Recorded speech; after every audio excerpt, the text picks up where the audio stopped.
Welcome to Condo Insider. You know, about 1/3 of Hawaii's population lives in some form of association, homeowner association or condo association. And this show is all about the challenges facing associations throughout Hawaii.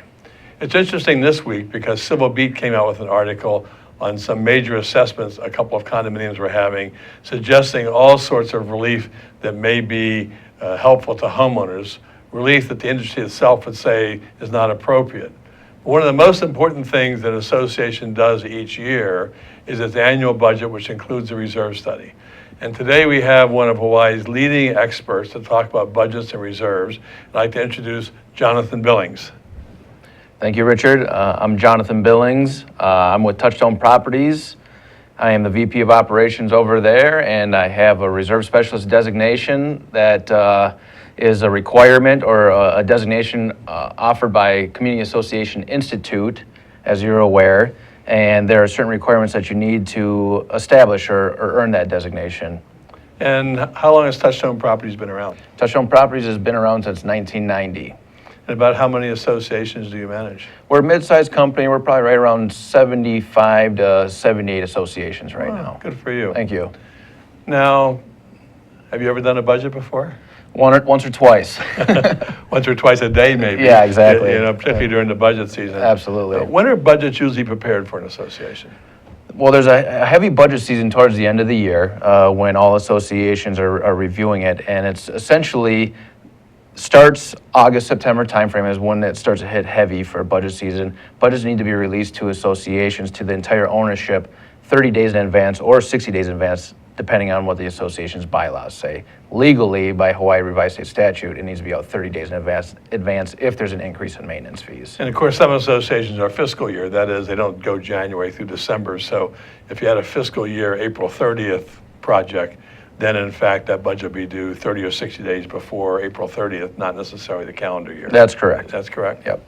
And what are the two basic parts to a budget? Essentially, you want to look at your revenues and your expenses when it comes to your operating budget. How much money do you need to take in to cover your operational expenses, your day-to-day operations? But also you need to look closely at your reserve study, your reserve contribution, to ensure that you're funding for your major capital expenditures. And the term I hear all the time about association budgets is zero-based budgeting. Can you explain what that means?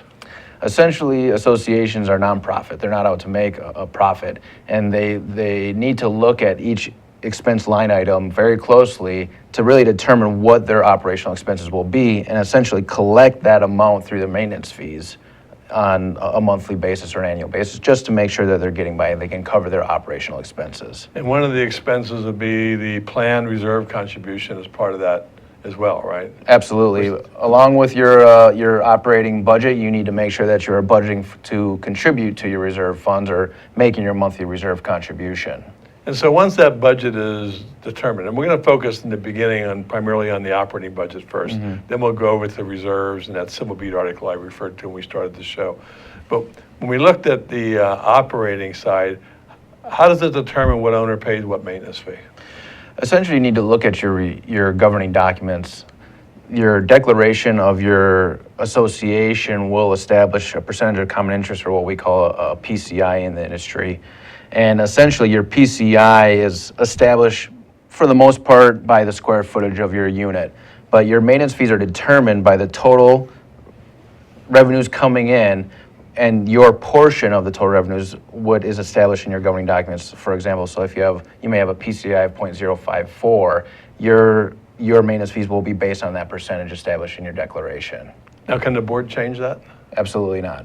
It's kind of set in concrete, right? Correct. That's a governing document, and that is set in concrete, and the percentage of common interest would never change. Yeah, in fact, you know, people hear about being able to change the declaration with either 67% under 514B or 75% under 514A.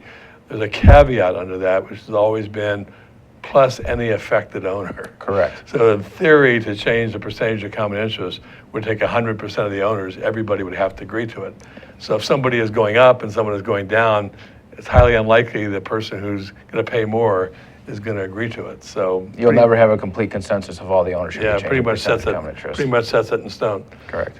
So when you look at publishing this budget, It seems to me if you're zero-based and you're figuring out exactly what your costs are and making your best estimate, and you're wrong, maybe utilities are higher than they should be because the electric company raised the rates, or maybe you had more claims, the insurance company raised your rates on renewal higher than you anticipated. It seems to me that there's a lot of risk with association budgets because it'd be very hard to make a perfect association budget. Is that kind of true, or? That's absolutely accurate. One thing I do want to point out is that they are estimates. Nothing is written in stone. We don't have a crystal ball available to us. They are estimates. That being said, if an item does go over budget, you will either have to do a couple of things. One, special assess the homeowners to make up the difference in that, or two, oftentimes boards will borrow from the reserve fund in order to pay for that. One thing to note, though, if you do borrow from your reserve fund, it's very important that you pay those funds back to the reserve fund as well. Yeah, it's under the statute. I think they have to pay it back within 3 years, Correct. if I'm not mistaken. Yep. I think boards need to understand that when you have that shortfall, and I remember back in 2008, I think it was, where utility costs went through the roof. You know, they were finding shortfalls in the amount they allocated to fund reserves. They didn't have the money. And so if they then borrow from the reserves to pay these operating costs, they have a statutory obligation to recalculate that next year's budget and refund that money back to the reserves. That's absolutely right. It's important that when you are taking away from your reserve fund that you do replenish it, because those funds are designated for certain capital expenditures that are established in your reserve study, and we need to make sure that we are funding those components properly. And this year, in 2016, going into 2017, what line item components do you see most affected maybe by significant increases? You think that, are there any that we kind of see would be likely the board should look at that it's probable that those expenses are going to go up this year? Yeah, I would definitely take a look at your insurance expenses. I know there has been drastic increases in your directors and officers insurance or your D&O policies in the recent past. I would definitely take a close look at those. Contact your insurance agent to get an idea on what an association should budget on those. And medical, that's a question mark with the current changes with the Affordable Care Act. So those are a couple items that you do want to look at closely when you are preparing your operating budget. And obviously, just the cost of labor in general has been on an upward trend. So that is just one thing that you do want to factor in regards to your day-to-day operational costs. Another item I would take a close look at is your contractual services as well. For example, if you have an elevator contract that's going to renew mid-year, you need to make sure that you're factoring the increase that'll happen, say, June 1st or July 1st, because it won't remain static for the complete 12 months. Yeah, one of the things I've seen is a common mistake when a board does a budget, or even management companies sometime, is they'll look at, for example, let's say they're doing the budget July 1. So you have 6 months of actual expenses. So they look and say, well, I'm just going to take my first 6 months, divide by 6. That's my average.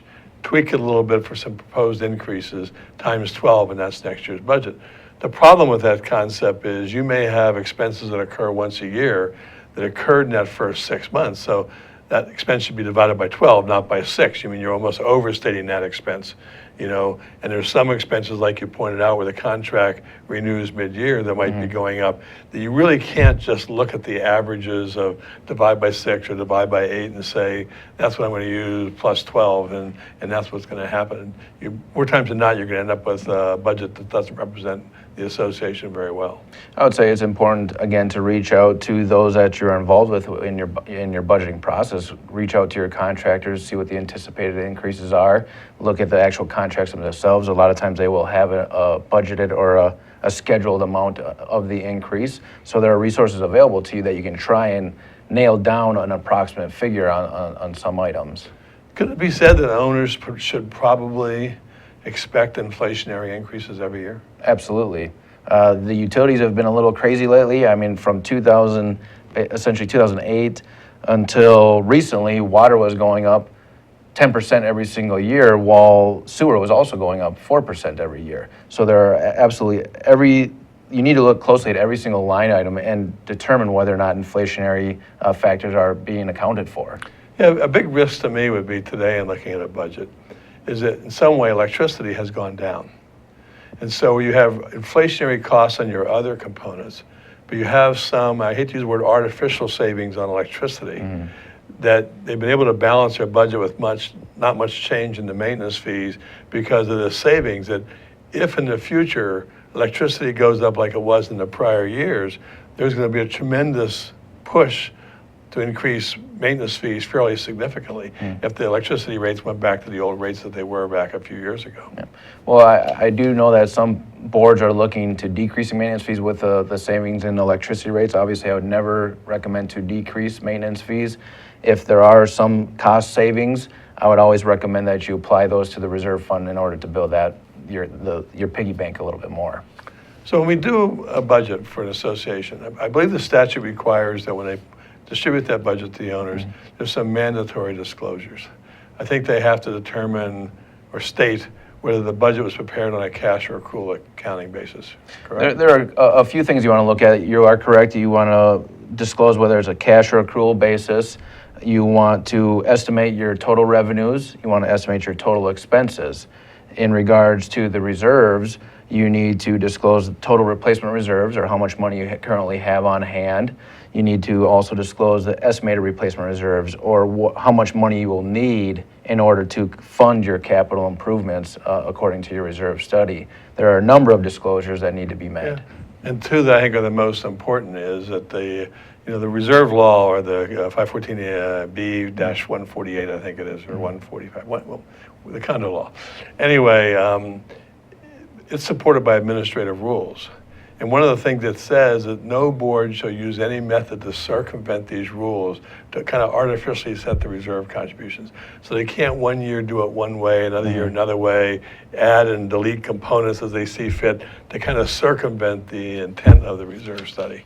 The boards are stewards, or they have a fiduciary duty to the ownership to make sure that they're looking out for the best interest of the ownership as a whole. And if they're using these funding methods to circumvent potential increases, I would say that they have more of a personal agenda, and they're not being stewards or fiduciaries of the association, when in all reality they need to be looking out for what's best for the association as a whole. I think the other thing is you do a reserve study every year. It's a mandatory part every year. There's levels of reserve study we can talk about a little bit later. But when you look at doing the reserve study will say, based on this criteria, we should be collecting hypothetically $10,000 a month from the owners, total from all owners.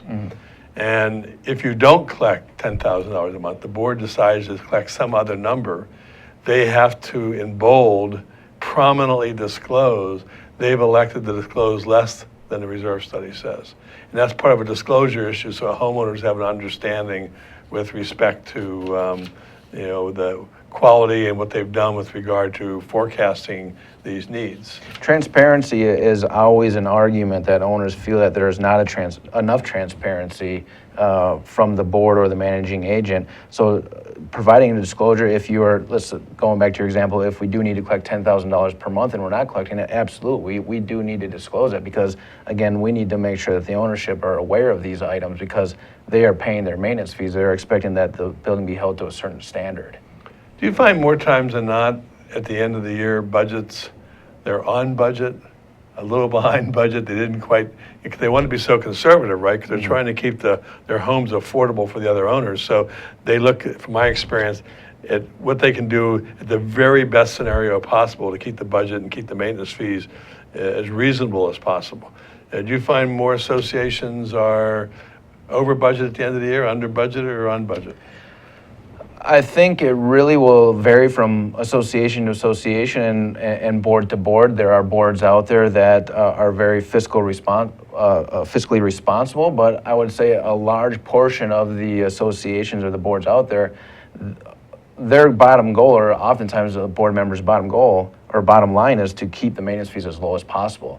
So oftentimes they'll end the year over budget because their goal, again, is not to increase fees. Well, when you think about just 100 units, $500 a month maintenance fees, $50,000 a month, the assumption is everybody's going to pay, that all 100 owners are going to pay. And that's never the case. So doesn't that automatically create some pressure on the reserves if you had, for example, 10% delinquencies because you're now short $5,000 a month? to pay the bills if you're in this zero-based budgeting mode. Should they plan for that? How should they account for that?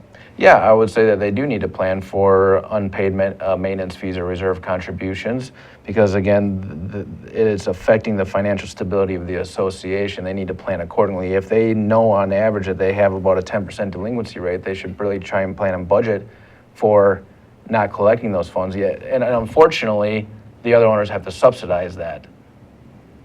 Well, for our viewing audience, I want to make sure you know you can call our hotline at 415-871-2474 and join our conversation and tell us your thoughts. But right now, we're going to take a short break. Aloha, my name is Justina Spiritu, and I'm the co-host of Hawaii Farmers Series. This is my co-host, Matthew Johnson, and you can catch us every Thursday at 4 p.m. at thinktechhawaii.com. What do we talk about, Matt?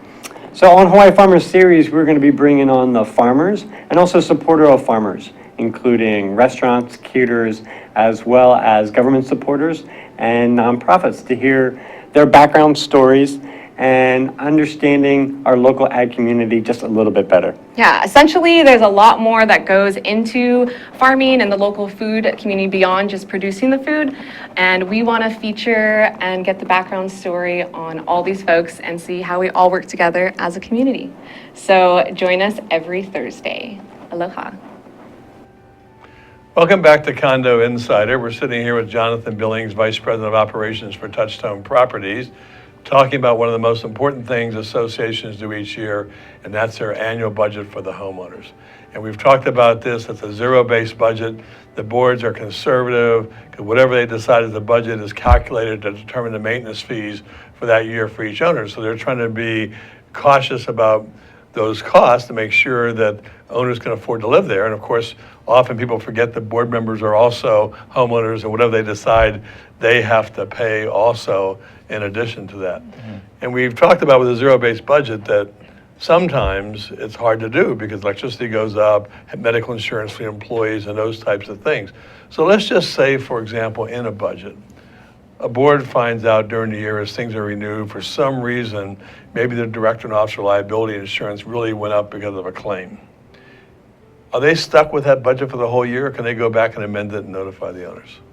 The association, or rather the board, they always have the right to amend their operating budget if needs be. If they're running drastically over budget or their expenses are exceeding what their income is, it would probably be a good idea if they did amend their budget in order just to keep their fiscal ship running properly.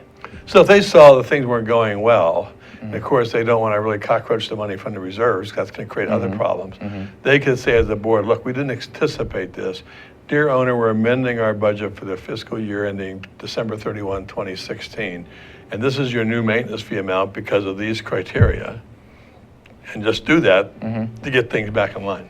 Absolutely. You amend the budget mid-year. If there is an increase, and obviously there will be an increase because that is the purpose for amending the budget, just as long as you give that 30-day notice that there will be an increase in maintenance fees, absolutely you can do that during mid-year. And I think that if the increase is more than 20%, then they have to issue findings of fact to the homeowners on why they did it, where they have to give more information to the owners if the maintenance fees go up by more than 20%. They're not prohibited from raising them more than 20% like some people think, but they have to issue specific findings of fact with respect to that. Correct. And as we talked about, one of the most important components is the reserve study. In simple terms, what is a reserve study? A reserve study, in my opinion, is a forecast of future funds required to fund your capital expenditures or your major expenses of your association, your spalling and your painting, your roof replacement, your asphalt replacement. So it's a financial forecast of what we need to save now in order to replace these components as they come due for replacement. And it seems to me, when we've talked about those components, and I know the terminology, you have a component, let's just say roof. Correct.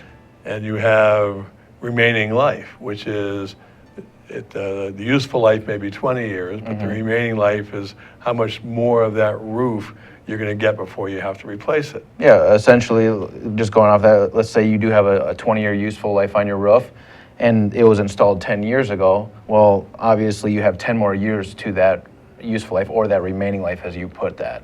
So at the end of that remaining life, on a table that says it's worth 20 years, if the roof is still working, do they have to replace it?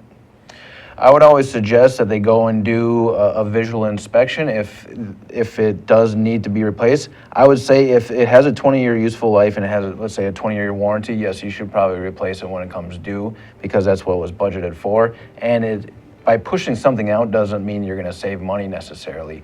If you don't replace that roof when time comes due, well, it could potentially cause leaks, which could result in insurance claims as well, or a loss to the homeowner association. I know a lot of the manuals I use, and being also a reserve specialist, when you look at the useful life of a particular type like galvanized piping, they'll give you a range of 30 to 50 years. So how does the board pick which one they want to do? I mean, Again, a reserve study similar to an operating budget there are estimates. There's nothing written in stone saying that a galvanized pipe will last 50 years. Obviously, you want to take into consideration that we're in Hawaii, so the natural elements might make it might compromise the integrity of the waste or the waste stack or a roofing. But there's no crystal ball to say that your pipes are going to last 30 years versus 50 years. and so if they make a business judgment and they're wrong, it could result in an assessment or a loan or some other vehicle to take care of that component that needs replacing now. Potentially, and oftentimes, yes. Yep. I know that when you look at accounting for operating budgets, we talk about cash and accrual accounting. In reserves, we talk about percent funded and cash flow funding. And the board, again, must disclose which method they elected in their reserve study to use in preparing the reserve study. Essentially, Hawaii state statute allows for two funding methods with your reserve studies. One is percent funding, and the second is cash flow. Basically, percent funding looks at the percentage of the components that are being funded. State statute requires that a minimum of 50% be funded if you're going to use the percent funding. In regards to cash flow, that method you're actually going to be looking at over a 20-year period. And with the cash flow, you're going to be looking at the ending balances rather than percentages with percent funding. With cash flow, the state requires that you always remain positive, or you never go into the red. You always have funds available to fund those expenditures that are coming due. And I think the statute further says you have to look at items that are falling due for repair or replacement within the next 20-year cycle. So every year when you do this, new components are being added because of as the 20-year window looks further out, that those types of changes take place. I always say a reserve study is a living document. You continually have to update it on an annual basis when you're doing your operating budget. You want to look at all aspects of your reserve study. It is a living document, and you're absolutely right. We always need to extend it, so we're always meeting that 20-year requirement with the cash flow method. And so what do you do to update one each year? What we need to do when we update one each year is basically look at a number of things. One, what was due, we'll use 2016 for example, what was scheduled to be replaced in 2016? One, was it completed? Two, how much did it cost? And three, when will it need to be replaced or redone again? If it wasn't done in 2016 like originally anticipated, well, you may have to push it out to 2017 or 2018, depending on what the board feels is reasonable that they can get out of the component. Two, look at the cost of it. Again, if it costs you $50,000 in 2016, you need to obviously make sure you're including that for your date and service or your beginning fund for that component that you're using of $50,000, obviously factoring for inflation for future replacement. Yeah, because the one thing I see on that is that, let's just say you budgeted $100,000 for that roof, and now it's 2016 and you replaced the roof, and it was only $75,000. Well, obviously you anticipated a higher number, so it actually creates some relief on your reserves because you have $25,000 you weren't accounted for. Vice versa, if it costs $150,000, $50,000 more than your budget, you've actually in some ways borrowed from the other funds, and you now need to replenish and recalculate your reserve contribution, because as you said, it's a living document, and we need to always be updating that each year and looking at, did we do it, how much did it cost, and when are we going to do it, where we correct it, that we need to replace it this year or not replace it. And so it takes discussion and dialogue. It doesn't come out of a computer in some scientific document. There's a lot of work that goes into kind of trying to predict what the reserve needs are going to be. And I would always recommend to boards that they add notes to the reserve study. Again, it is a living document, and boards often change and property managers often change. So who are board members this year may not be board members 5 years from now. So if you do have something replaced in 2016, add notes to your reserve study. Who is the contractor that did it? Was there any kind of warranty available for this component? What was the square footage of that component? Let's say it was asphalt. What's the square footage of that? If it was hand railing, what's the linear feet? Put as many notes into your reserve study as possible so that information is available to you for future years when you're trying to update it. When you have square footage in your reserve study, if you have that information available to you, for example, going back to asphalt, you can call an asphalt vendor and say, I have X amount of square feet of asphalt. What is the going rate right now for a seal coat? And we can update that number fairly easily. Now, of course, there's risk in that also, because there's a lot of alligating in the asphalt, there's other hidden conditions or other repairs. Because what I've always tried to emphasize to boards is that this is a economic forecast. You know, I've always said that if I was doing a reserve study 20 years ago, you're asking me to predict inflation, the interest earnings on my money.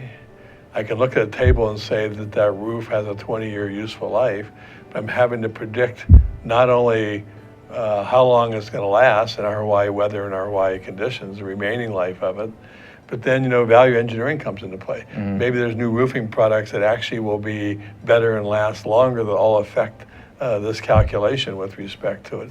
It's not an easy document, and you know, we're going to talk about the Civil Beat article in a minute, where they basically are saying that someone has got to be held accountable if the reserve study is wrong. And I don't know how you necessarily prepare a reserve study that you can accurately state that this is science, this is exactly how it's going to work out.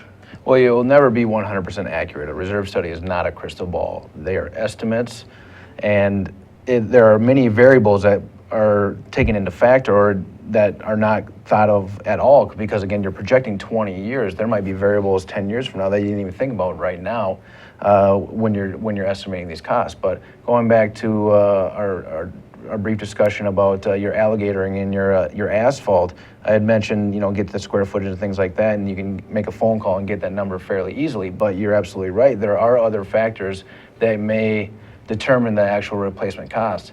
There are essentially three levels to a reserve study. One, there's a level one reserve study. Essentially, that's your initial reserve study. When you're doing a component list, you're looking at three questions essentially.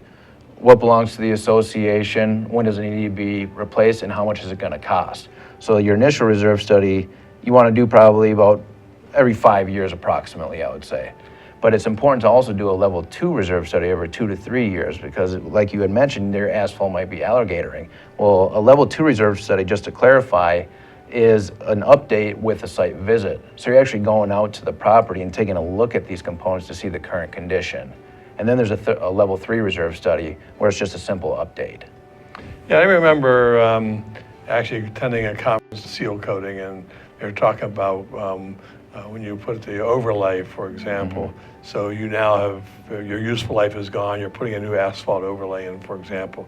That what they said, the most important thing you could do is in year number one, after the overlay was put in, was to put a seal coat on.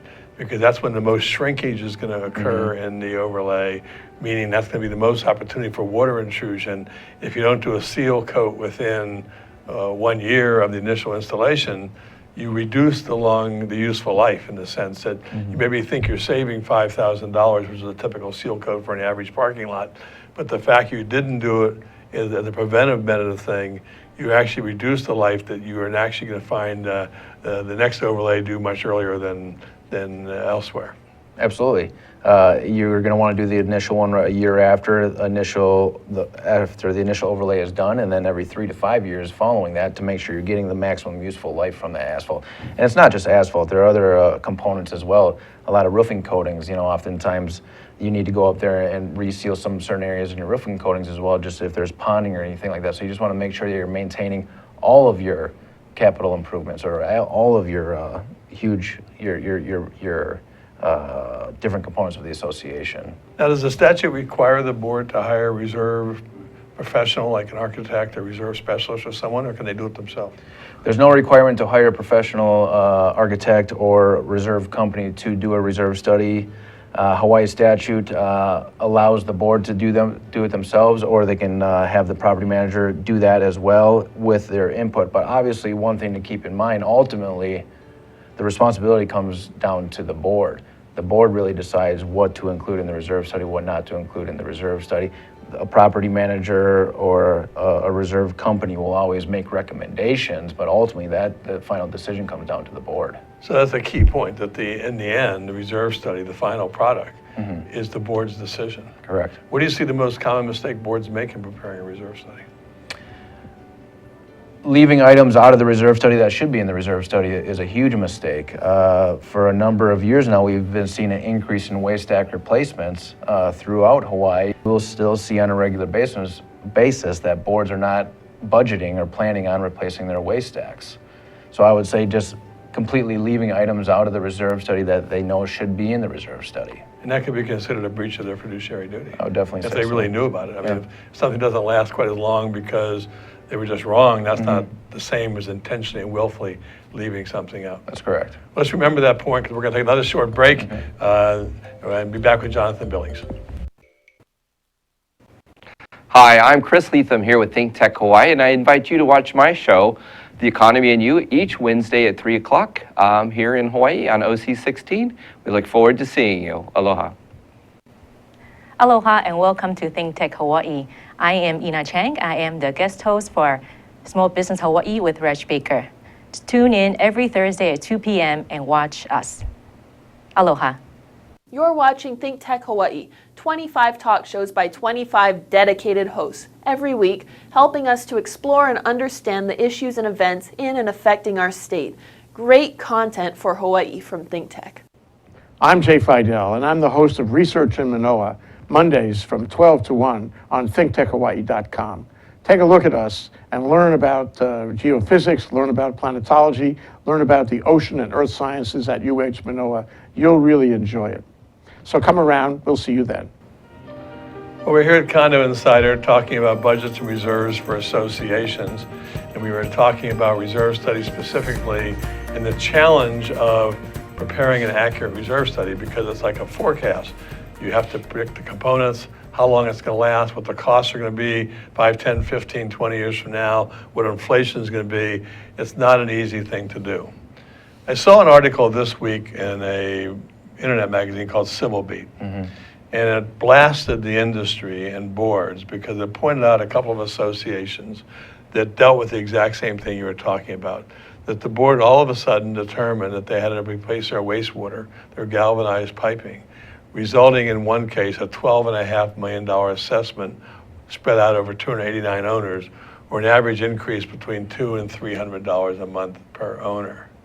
And the article talked about that someone ought to be responsible. It's almost a blame game. That someone should be responsible for that error, that owner now has to pay more, and we should hold someone else's feet to the fire and make them pay for the budgeting error. How do you feel about that? Well, again, a reserve study is a living document. There are things that are becoming prevalent now that were not even common practice or people didn't even think of prior. No one ever thought of replacing the waste stacks 15, 20 years ago when they were originally doing the reserve studies. I don't think that you can put the blame on any certain individual because, again, there are so many variables that go into a reserve study. You're never going to capture everything that belongs to, that needs to be accounted for in the reserve study. And my argument's a little unique, you see, because I say that when you look at a reserve study, and if you had known 10 years ago, oh, you know what? We have the wastewater stacks, and we need $12.5 million 10 years from now. You would have had to raise the maintenance fees $300 a month 10 years ago. And I've seen so many times you go to an association and the board says, oh, we got to raise it $300 a month because we have this component 10 years from now. And because it again affects money in the pocketbook, it's a livability, the owners go crazy and berserk, and they say, no, I think you're wrong, the numbers are wrong, it'll last longer than 10 years. I mean, because boards are trying to keep those fees affordable, but at the same time, it's kind of like pay me now or pay me later, the old Fram whale filter commercial. In the example in Civil Beats, they didn't realize the galvanized pipe was not going to last 50 years. And now they have a $12.5 million assessment. And so they have to pay $200 to $300 more a month. But conversely, if in fact the board recognized that 10 years ago, the owner would have had to pay the $200 or $300 a month anyway, you know? Once something comes to the board's attention, like waste stack replacement, in my opinion, the board has an obligation to the association, to the homeowners, to put that into the reserve study, because again, they are fiduciaries of the association. Yeah, they want to keep their maintenance fees low, but they also need to think of the potential impacts that it may have where you're not maintaining the association, what can have a direct negative effect on your property value. You know, it's interesting because in the scenario we're talking about, if all of a sudden the board said, well, we're just going to push that back 5 years, instead of raising the maintenance fees $200 to $300 a month, they now have to raise them about $700 a month, because if they're dealing with it in the current year, they can go get a 20-year loan, which is a $200 to $300 a month payment per owner. Where if they don't do that and go fix it now, they just kick the can down the road for 5 more years, under the reserve study statute, they now have to collect the $12.5 million in the next 5 years, which means they're going to need to collect $700 a month per owner. Kicking the can down the road doesn't make it cheaper for anybody. It doesn't make it cheaper, and in all reality, again, the cost of labor is on an increase on an annual basis. So it may cost $12 million now, but 5 years from now, 6 years from now, it might cost $13 or $14 million as well, just factoring in the inflation and the cost of labor. Well, the current statute, as I read it, basically says the management company and the board are not held responsible if they've made a good faith effort to do this reserve study. To me, a good faith effort would not include intentionally ignoring something you knows to be replaced.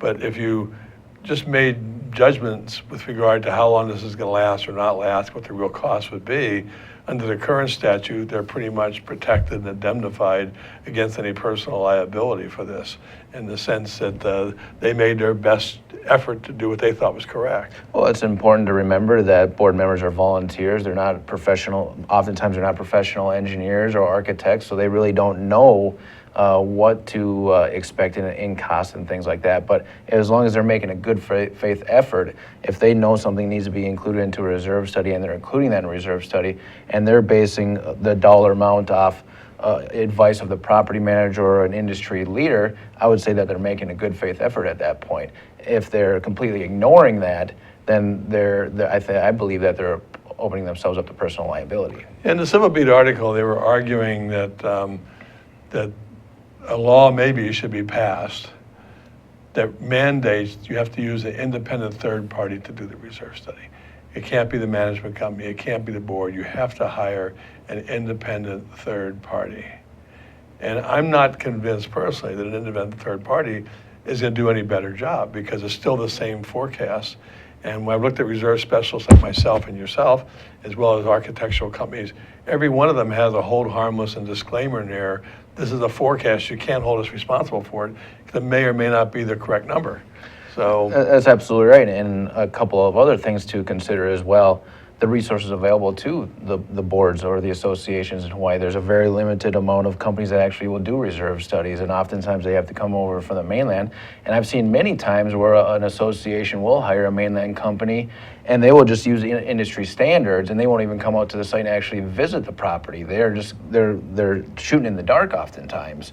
So I would definitely say that I personally don't think that there should be a requirement to use a third-party reserve specialist, because again, like we spoke about before, ultimately the board needs to decide what the maintenance fees are going to be, and if they're getting this recommendation from this reserve, this company, well, is the authority really still with the board at that point? Well, as you said, a reserve company could bring in their study and say, this is what we think. Of course, it's a forecast based on their experience. They might be wrong. That's right. And then the board can say, no, we don't agree with your assessment on a roof. We don't think it's 7 more years. We think we'll get 10 more years. We're using a roof maintenance company to maintain it each year. And so they'll make that business judgment. And so you really can't do it, because one of our legislators, it's not in the Civil Beat article, was suggesting that if the board doesn't do this properly and make a mistake, that it's a personal $10,000 fine or penalty for them making a mistake on the reserve study, and that would give these board members incentive to put more energy into the reserve study. How are you going to get volunteers to serve on the board if you have punitive damages or penalties like that? Again, these are volunteers. These are owners of the association. If you start finding them, you'll never have anybody volunteer to serve on the board. I think anytime you suggest these volunteers, you're going to create personal liability for serving. These are their homes. I mean, they have to pay too. And when they go out and look at the wastewater, as in the Civil Beat article, that particular board went and got design professionals. They cameraed all the pipes. They did analysis of the choices and the solutions, and it was determined the best solution was to replace all the pipes for $12.5 million. Because if you think about it now, imagine this board comes in and they say, okay, we're going to replace this board. We're going to kick the can down the road 5 years. Well, of course, now they have to increase the fee $700 a month, not $300 a month. But imagine the problem if that lateral wastewater pipe collapsed, and now you don't have any flow through it, so nobody can use their toilets. And maybe you have an environmental sewer backup. I think it's an important thing to recognize that boards have very important fiduciary obligations. And when they make that decision to say, we need to replace this now, it's kind of like being on an airplane. Can we get one more trip out of these airplane jets before we do any maintenance on the jet, And so I think boards have to make business judgments, because the concept behind associations is self-governance. It's our homes. We're private entities. We have volunteer board members. We're going to make the best decision we can, and sometimes we'll be wrong. I just don't see the way to create liability on the board itself, or throw some fictitious need to have an independent third party who probably has no more resources and accuracy in this forecast than anyone else. I can take 100 economists and have you 100 different answers with respect to that.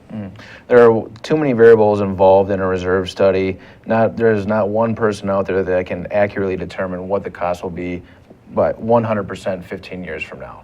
There are too many variables involved that make it impossible, really, to give the exact number. A reserve study is not a crystal ball. And my short answer, right, wrong, or indifferent, is that if we're going to do that, let's make the city and the county and the state do the same thing. We have $40 to $50 million of deferred maintenance at the University of Manoa. We have $1 billion of deferred maintenance with our sewers and our streets. The city's proposing selling us low-income housing because all the costs have gone up because of all these identical problems we're facing today, and they don't have the funds to deal with it. The boards are very similar to government. We're trying to do the best job they can with the information they have while keeping the association affordable by important maintenance fees. And to suggest as a blame game solution that people are going to get some kind of free ride and free plumbing because someone made a mistake 10 years ago in their estimate doesn't seem to be realistic. No, absolutely not. And on that note, we're going to thank Jonathan Billings for being on Condo Insider and discussing the hot topic of the month in our industry, reserves and the blame game on if the reserve study is inaccurate.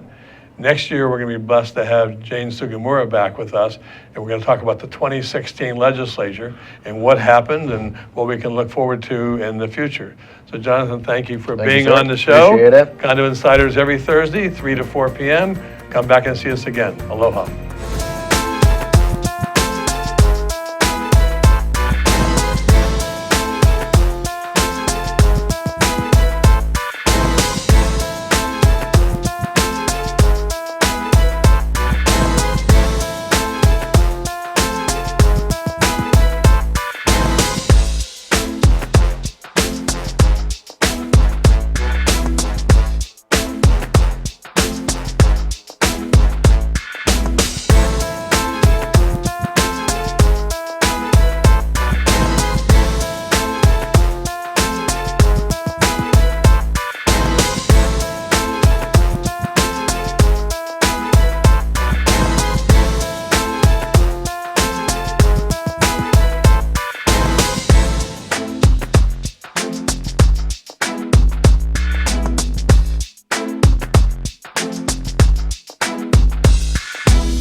watching Think Tech Hawaii, Hawaii's leading digital media platform for civic engagement, raising public awareness on tech, energy diversification, and globalism. Great content for Hawaii from Think Tech.